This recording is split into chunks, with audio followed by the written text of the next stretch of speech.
প্রিয় দর্শক, আমি এখন এই মুহূর্তে আছি যে চরটিতে কিছু তথ্য এবং এই চরের কিছু ভিডিও দেখবেন। ধৈর্য সহকারে পুরো ভিডিও দেখেন। এ মিডিয়া 28। আসসালামু আলাইকুম ওয়া রাহমাতুল্লাহ। প্রিয় দর্শক, আমি এই মুহূর্তে আছি যমুনা নদীর একটি চরে। প্রাকৃতিক এক অপূর্ব দৃশ্য ফুটে উঠেছে এই চরে।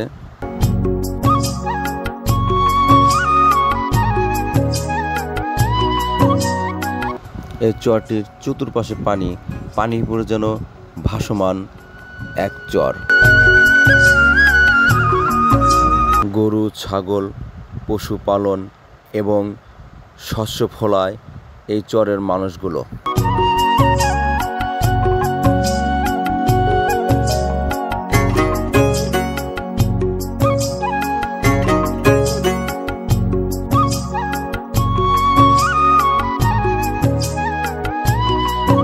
কিন্তু যমুনা নদীর পানি যখন প্রচণ্ড বৃদ্ধি পায়, তখন এই চরের মানুষজনের জনজীবনের প্রচণ্ড দুর্ভিক্ষ। কোথায় রাখবে এই গবাদি পশু, আর কি খাওয়াবে, নিজেরাই বা কোথায় থাকবে? এখন যে জায়গাগুলোতে গবাদি পশু রয়েছে এবং ঘর বাড়িগুলো রয়েছে, সবগুলো বন্যার পানিতে ডুবে যায়। এই চরের মানুষগুলোকে বছরের 2 থেকে 3 মাস পানির দুর্ভোগ পোহাতে হয়। পানি শুকিয়ে গেলে আবার তারা ফেরত আসে এই স্থানে। এভাবেই তারা জীবনযাপন করে থাকে চরের এ সমস্ত মানুষেরা।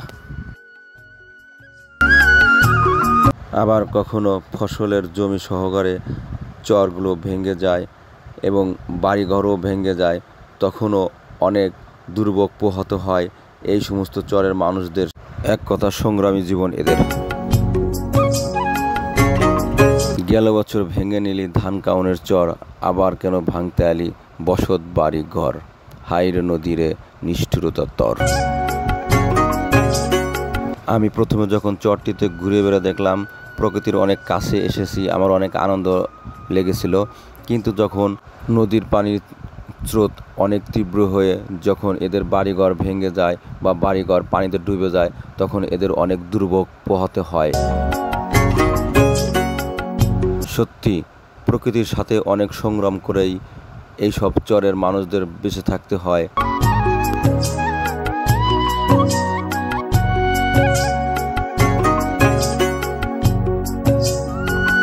চলুন প্রিয় দর্শক, আমরা কথা বলি এই চরে বসতকারী এমন কোনো ব্যক্তির সঙ্গে।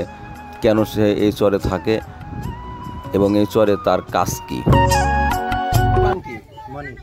মনির, আপনি এখানে কি করেন? গরু বাছুর রাখি। মানে গরু বাছুর রাখার জন্য বাথান বাড়ি করছেন? আচ্ছা,